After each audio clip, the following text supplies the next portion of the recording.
Hello and welcome to Taiwan Talks. I'm Ian Kavat. A Chinese spy plane flew into Japanese airspace for the first time since World War II.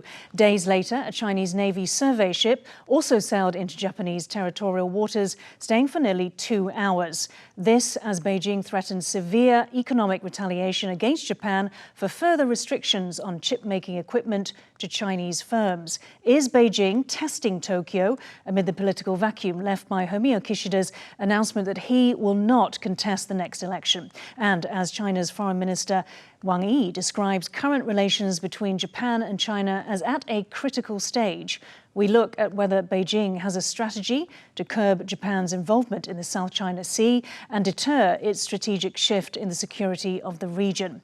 With us to discuss this are Masahiro Matsumura, St. Andrews University in Osaka and Professor of International Politics and Taiwan Fellow at National Chengchi University, and Eugene Chausovsky, New Lines Institute Analytical Development and Training Senior Director.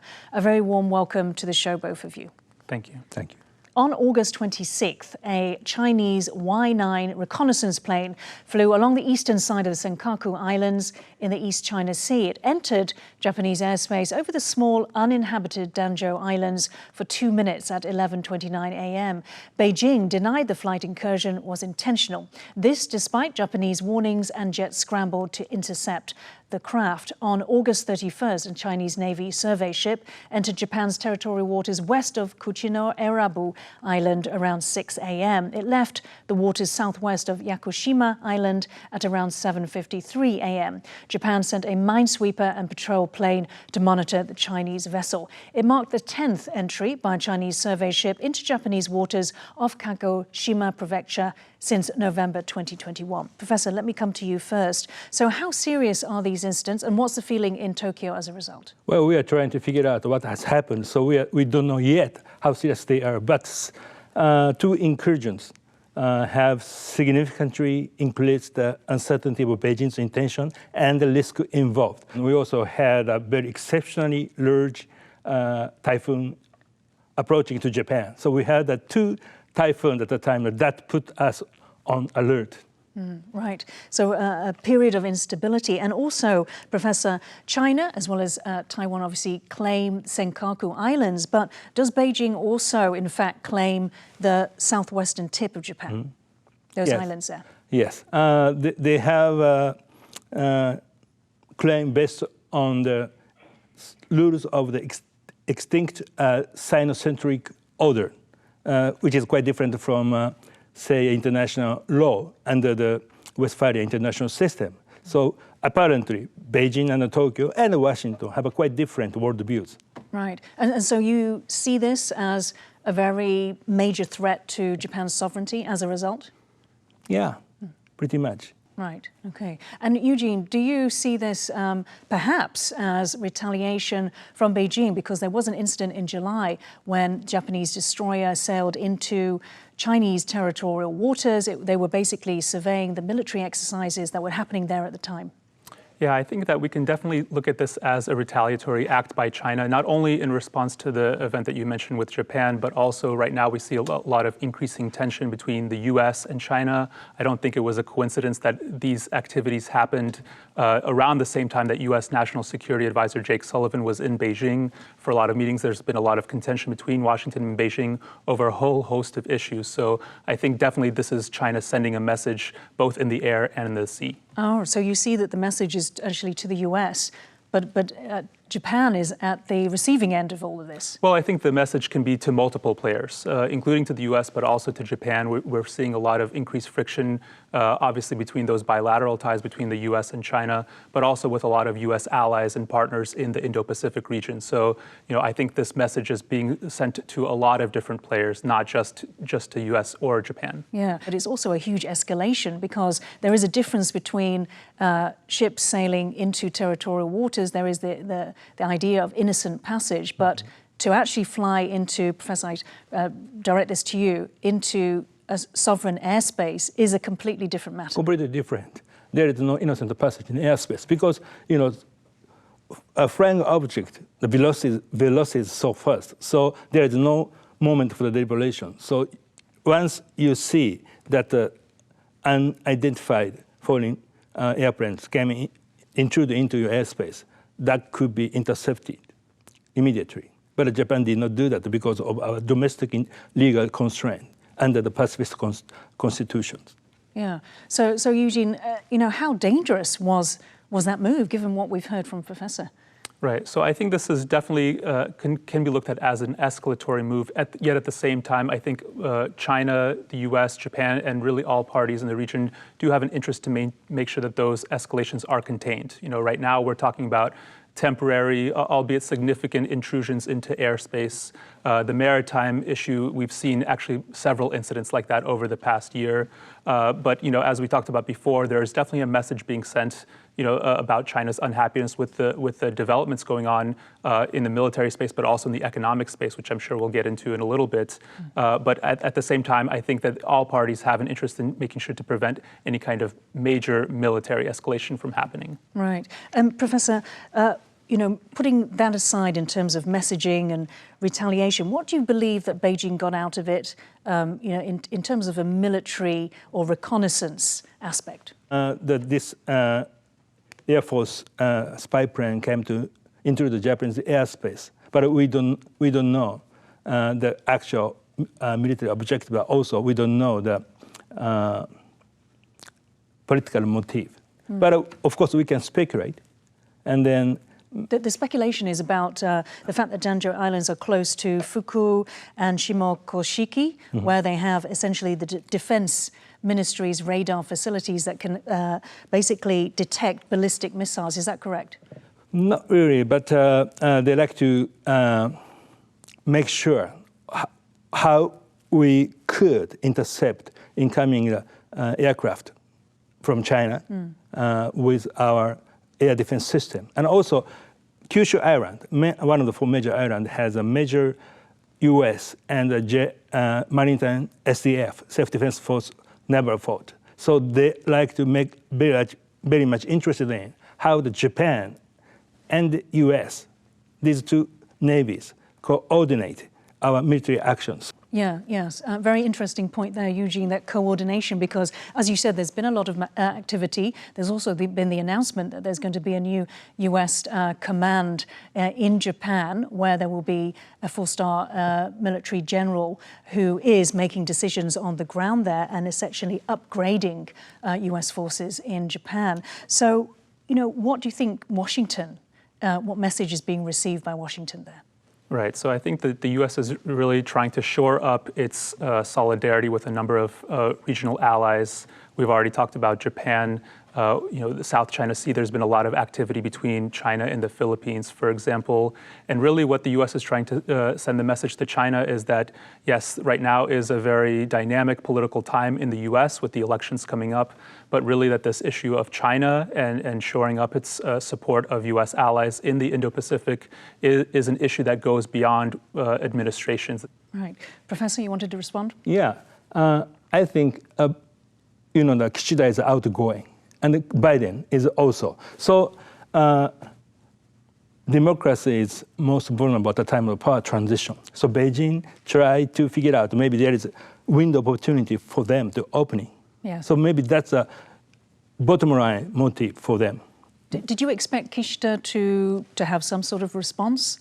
I don't think so. Both of them, the party side and Kishida, they are more obsessed and concentrate on domestic politics, not international relations. So only defense minister and foreign minister did taken minimum necessary countermeasures.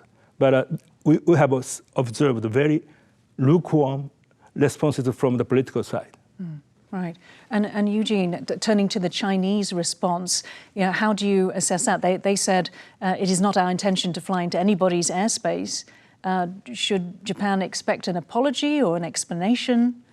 Well, I wouldn't expect an apology to be coming from the Chinese side, but regardless of whether it was intentional or not, or whether they're going to apologize or not, I think that the Chinese strategy here is clear, and I agree with the professor in terms of exploiting these transitions of power, where both Japan is looking inward, the U.S. is also, to a certain extent, as it's continuing its transition politically, and so China is basically trying to take advantage of that, see if there's any weaknesses there, exert its strength in a sense, both militarily, but also we've seen some warnings from the Chinese side about potential restrictions of critical minerals, which is something that China has done in the past. That concerns Japan, of course, but also given the nature of the semiconductor industry can have a global impact. So I think that we can expect to see these kinds of moves continue from China, especially at this sensitive political time.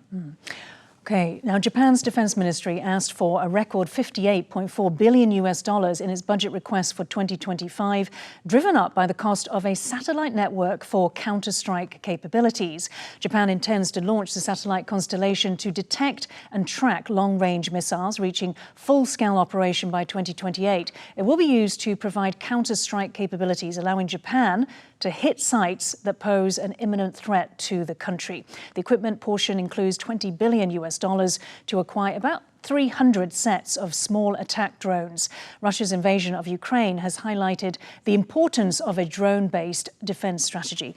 Professor, let me come to you. So how concerned is Tokyo about an attack, and what are the main sources of that attack? Are we talking about China, North Korea? No.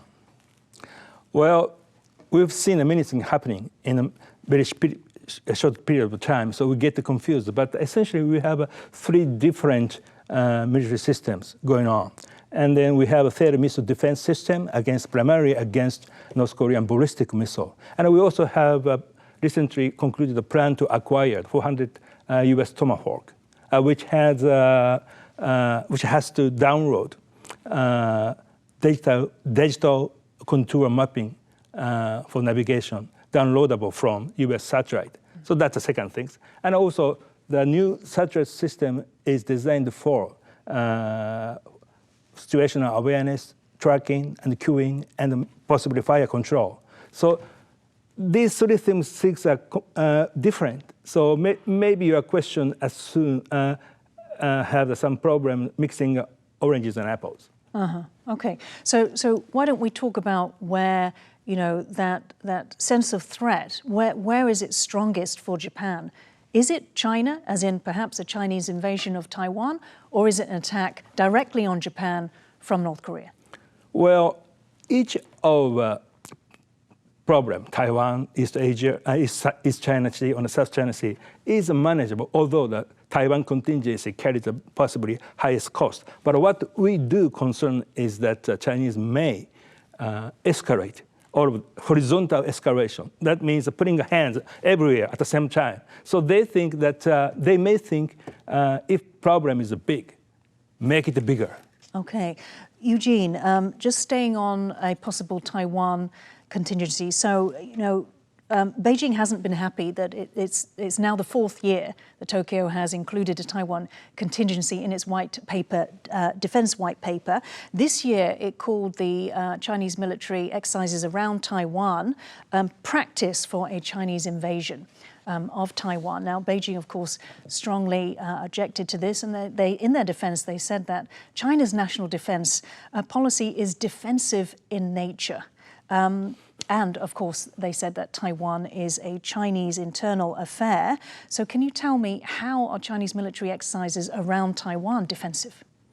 Right, so I think we should take that, with a grain of salt. This is the CCP perspective in terms of, military engagement of any kind being defensive in nature. I would argue that Russia uses that same kind of logic when it talks about its operations in Ukraine, that these military operations that it launched was defensive in nature from the Russian perspective, the threats that they perceive, whether that be from NATO, from the US. So clearly there's different perspectives that each of these players have.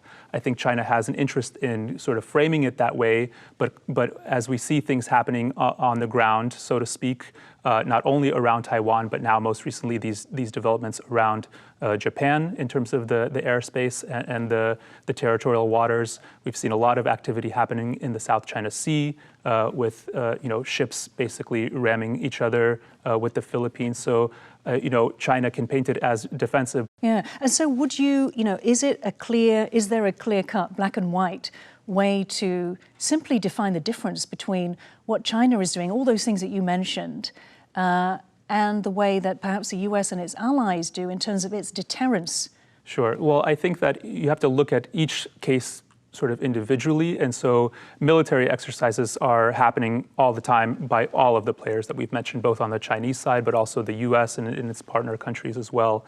But once you're talking about, violating airspace, getting into territorial waters, that's where things can get a lot more risky.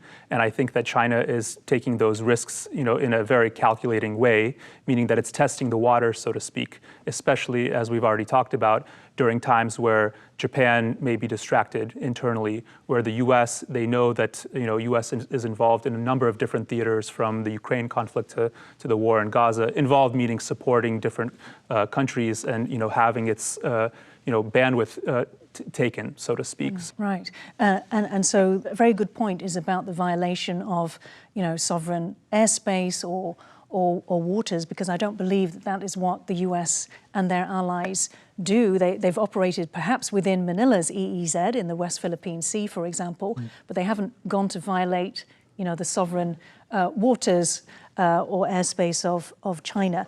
Professor, let's go on to the next question, and is a topic that Eugene raised, which is that the US has asked Japan to put further restrictions on, the export of advanced chip-making equipment to certain Chinese companies. Now, Bloomberg reports that Beijing could cut off Toyota's access to certain critical minerals as a result. How concerned will Tokyo be about this? There is maybe two assumptions we got to work with. That first of all, maybe we can work together to compete with or to counteract against China. But first of all, U.S. have to care about a collective action program. Only when Japan and the European players agree to cooperate with the United States, that makes sense. Only Japan play according to the U.S. demand. That does not solve. And is Japan also, does it have concerns about China advancing its military and using that military against Japan and the U.S.? Mm-hmm. Yes? Yes. Okay. Yes, I do. Eugene, Professor has mentioned, possibly the sharing of critical minerals. So obviously there is a lot of work going on between US and Japanese counterparts on a strategy to ensure that there is adequate supply, especially since China imposed, the restrictions on gallium and germanium and graphite last year. But how foolproof would that be? I mean, how much concern is caused in Tokyo by these threats from China?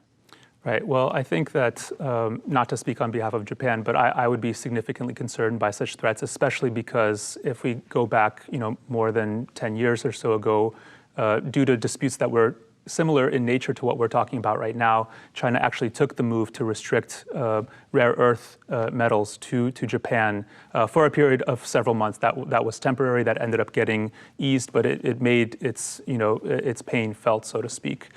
So what we have here is a back and forth, a rising tension between the U.S. and China that has, now kind of taken center stage in that technology controls and export controls. Professor? Yeah, I think the real problem is how much time we could have to cope with the problem.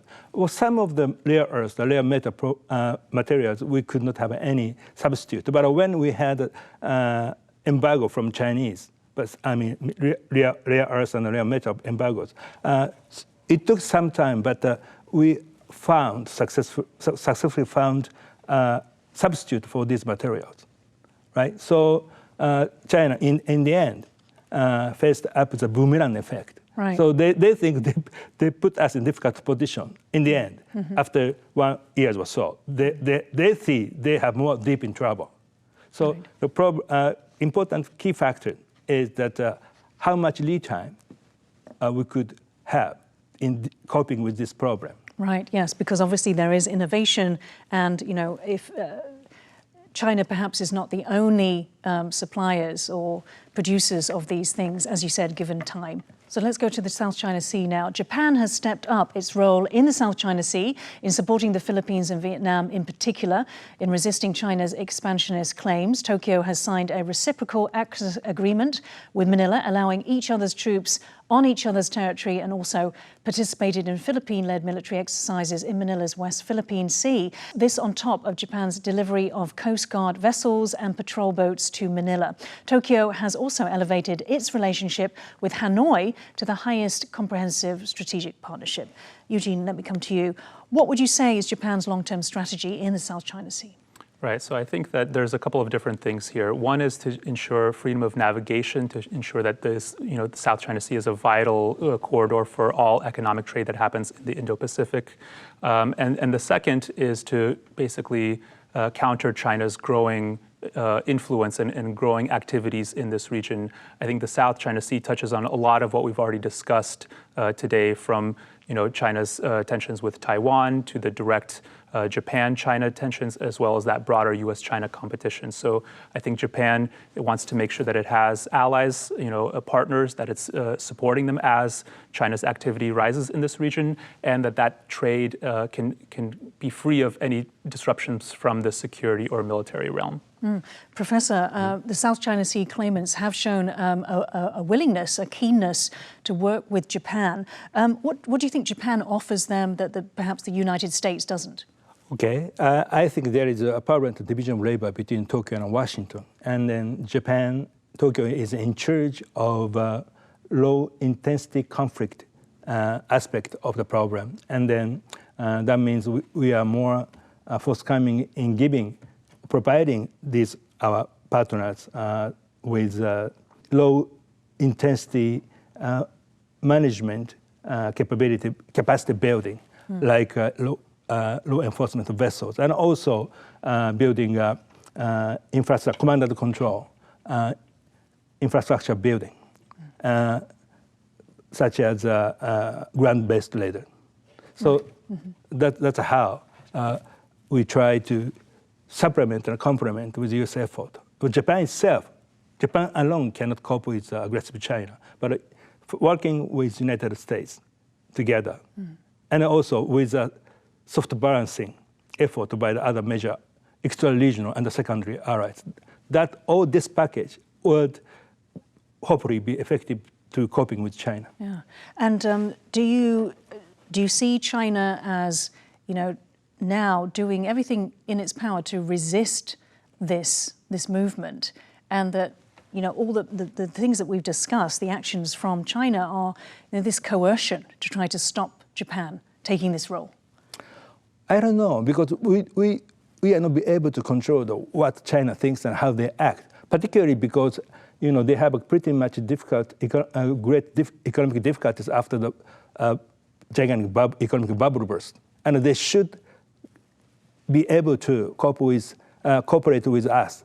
But maybe the assumption that Beijing has a unified voice is wrong, particularly because Chonahai, that the Chinese Communist Party power core in the Forbidden City, may be intensified the power struggle. Maybe military is acting independently without consulting the political leadership side. So that's a sort of picture we don't know. Right. So perhaps internal division happening under the surface there. Eugene, there was a time when Beijing was trying to drive a wedge between Japan and the United States. What do you think Beijing's strategy is now with Tokyo? Yeah, I think that is still the strategy to a large extent. China is a rising power. It is becoming more assertive in all of these different theaters that we've mentioned, whether it's South China Sea or in the disputed waters, or even in some countries, clear a territorial space. And I think that China is trying to basically, as much as it can, prevent the solidarity of the U.S. And Japan and a lot of their regional allies, and try to kind of take advantage of any weaknesses that it senses on the political side of things, with these countries being more focused either internally or in other parts of the world. And really, China is just trying to rise to become the main geopolitical player in this region. But when we talk about driving a wedge, usually you're trying to pull over one of those two players to your side by offering carrots and putting on the charm offensive. Do you see that Beijing has stopped doing that now? Now it's just resorting to coercion.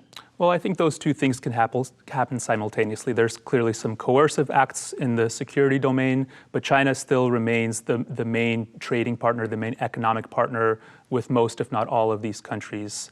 So I think that, and we've seen also diplomatic activity continue, which I think is notable, that we're still kind of in that phase where we're not in a hot war, and hopefully that can be avoided. And so we see diplomatic activity happening between Japan and China, between the US and China, as we've already talked about, but also, flexing the muscles is an important component of that. So on the one hand, China can try to divide these countries through its military activity, but also, it does remain engaged, which I think is a good sign. Okay. Very final thoughts, Professor, to you, and briefly, if that's possible. Kishida, you mentioned, as we know, is stepping down.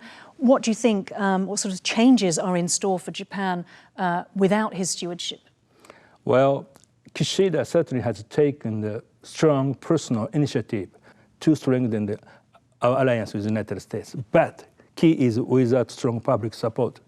So he has suffered very low approval rate, and then FDP also has a problem to get approval rate. So after he is going out, we would see that Japanese politics will be very much adrift. And then that is, unfortunately, that is his legacy. Thank you so much for joining Taiwan Talks today, Professor Matsumura and Eugene. If you liked our show, please search for us on YouTube, give us a thumbs up and hit subscribe to our channel. Thank you for watching the show today. Stay safe and see you next time.